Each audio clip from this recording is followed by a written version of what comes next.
We are now changing the springs on the front suspension of the BMW F10, and BMW says something about using a special tool to get the proper alignment. Realistically, someone that doesn't have a dealership cannot justify having that type of tool.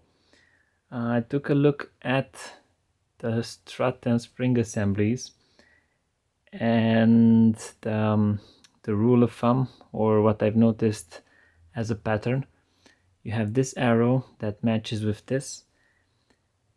I've done the marks, and after that it goes on a diagonal to this point.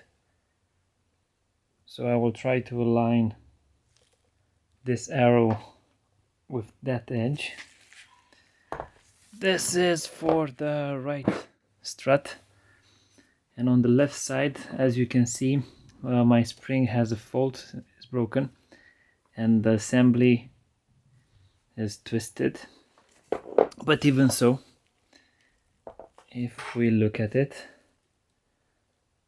big arrow matches to that element, and it goes down on a diagonal on the strut. So we will be trying to match these signs, and we're going to see what happens after we install them to the car.